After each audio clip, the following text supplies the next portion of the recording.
The Successful Club series, from which I've drawn my speech, is part of a whole series of pre-outlined speeches by Toastmasters, and they're required for certain awards within the Toastmaster program. So I've chosen to talk about finding new members. And I'm going to start with a quote by Ralph C. Smedley, who said, "Let us share the benefits we have gained for ourselves with others." Anybody know who Ralph Smedley is? He's the founder. Founder of Toastmasters. He's the founder of Toastmasters. And what are your thoughts about that quote in relation to finding new members? Let us share the benefits we have gained for ourselves with others. Could make our community a much better place if we all communicated better. We wouldn't have so many arguments. And maybe we could pass more laws. So Ralph Smedley really shared his vision of Toastmasters for a long time before it took off. The first informal Toastmasters meeting happened in 1905 when he was a new young college graduate. He had put himself through college, came from a large family without a lot of money, and he found a job out of college in Indiana at a local YMCA. So he was in charge as a young college graduate of coming up with beneficial activities for the young men who visited the YMCA.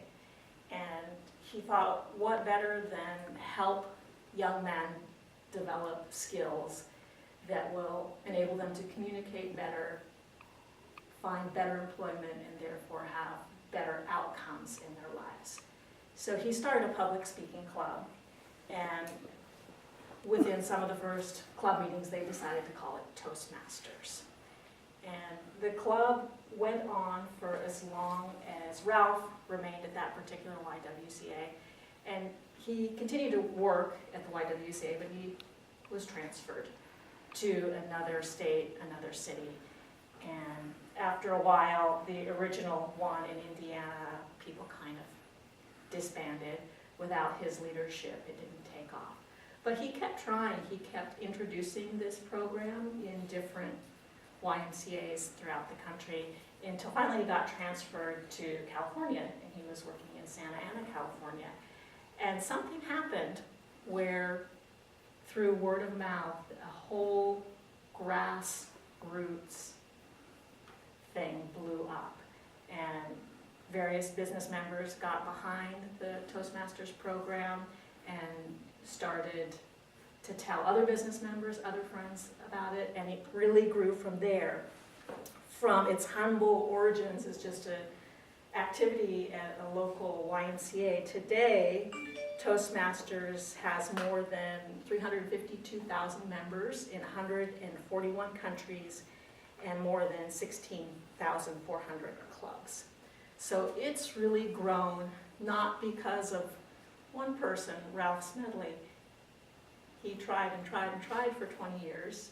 Toastmasters didn't really take off until people got behind it and there was a whole grassroots thing.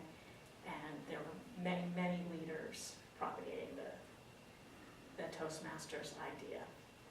Now compare that to an interesting phenomenon of today.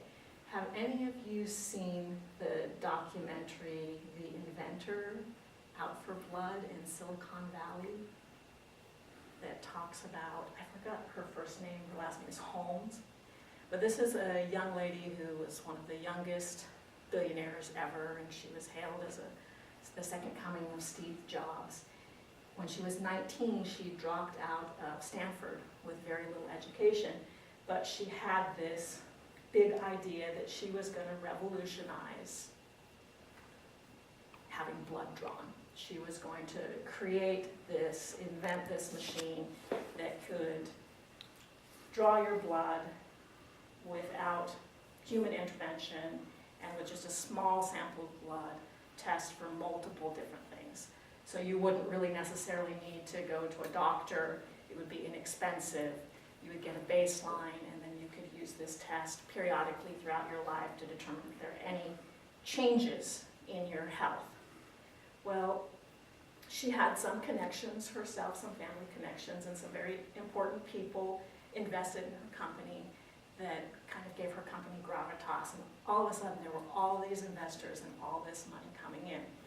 She started when she was 19. She was an engineering major, but she never got an engineering degree. And after less than a decade, her company fell apart. It couldn't deliver.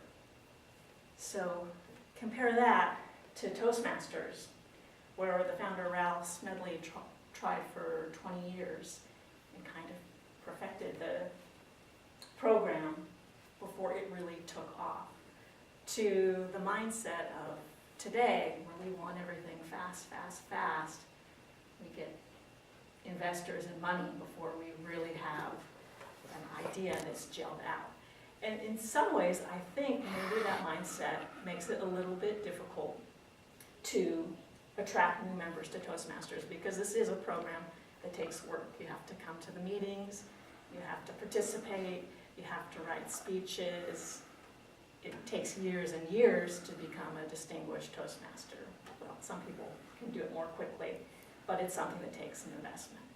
So people who are going to stick with this program really have to be committed, like Ralph Smedley was. Maybe not 20 years, maybe it wouldn't take 20 years.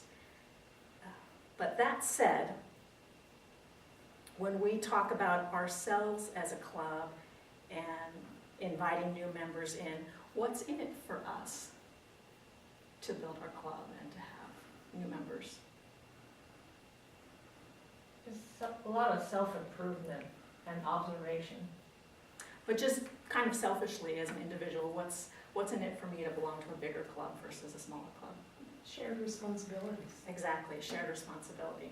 So it's not one person always doing the same officer role at every 6-month interval. So we all share responsibilities. Anything else? Get more energy in the room. More energy, more interesting if we have multiple prepared speeches, 2 or more prepared speeches a night. And I really learned something. I'm still very impressed with Patty's speech about plastic recycling. I learned so much from that. Yes.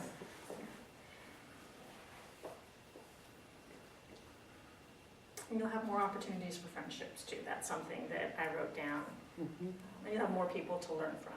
So as we think about, whose responsibility it is to build our club, it's everybody's, but it's also in everybody's best interest to have more members.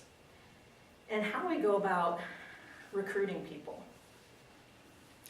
I just say word of mouth, Word of mouth. inviting people, maybe friends, but there's all the ways we can invite other people, business people, a number of things we can. All right, sometimes talking about religion, you might offend people, but I'm going to draw on an anecdote from my youth. I Okay. had a friend who was a Mormon, and she was constantly inviting me to church, and it really got on my nerves. But then she started telling me about all of the fun social activities, what was in it for me. So that's something to think about when we try to recruit our friends and relatives and coworkers. Maybe to start out by telling them, hey, guess what I learned from a fellow Toastmaster who gave a speech last week? Or, I went to our Christmas party, free pizza last night. All the free training that we get as officers. Actually get training. The competitions, everything that is Toastmasters, instead of just inviting somebody to check it out, maybe build it up for a little while. Eat lunch with somebody at work and you think they might be interested. Before you invite them to come in, let them know a little something about the program. So my Mormon friend finally got me to go to church with her by letting me know about the benefits of her church. And I wanted to be a Mormon, but my parents said over their dead bodies, so that didn't work out. Wear your Toastmaster pin and use it as a conversation starter. And as a conversation starter, you can tell people a little bit about the program and how you work through the program and the awards. And when you achieve a particular level, you have the option of having Toastmasters send a notification to your employer, put in your personnel file. Maybe at your home, you have guests over to display the Toastmaster magazine. I always, when asked, find that people are pretty surprised about how inexpensive Toastmasters is, and it doesn't just include the meetings, you get a magazine subscription too. If you're going someplace new, maybe to the doctor, bring a magazine, bring a flyer with information about your club, have open houses, competitions, and invite guests to our picnic or our pizza party, and be active on social media. We have a Facebook page, we have our club website. So go into our club website, and Monica always encourages us to put our picture up there, put a little bio up there when people come on our website. It makes the club more appealing. We have a meetup page. It's good if we respond to the meetups that we're coming, and if we like our Facebook page, of course. So now we've invited people, we've got people to come in. What do we do to make an impression on our guests? We want to make sure to greet them and make them feel welcome. So we all had a little trouble finding the room tonight. So no worries that you were late, but Donna, it was great that you paused to greet our guests. I'm sorry, what's your name again? Rob. Rob, thank you for coming. Sit with a guest, make sure they have an agenda, make sure they know what's going on, and speak with a guest after the meeting and let them know about what it takes to join. And invite guests or members to tarry a little bit after the meeting and socialize. It's always good if we have some snacks too, and ask them to visit again. And then finally, we keep it personal, make sure that we're friendly and helpful, and people feel like they belong. So, ending with a quote from Homer, a guest never forgets the host who treated him kindly. So let's make sure that it's all not only our responsibility to try to build our team, our club membership, but it's also in our best interest to build our club membership. So be sure to recruit people, just don't do it in a way that's annoying. Be sure to make people feel welcome when they're here. Madam Toastmaster.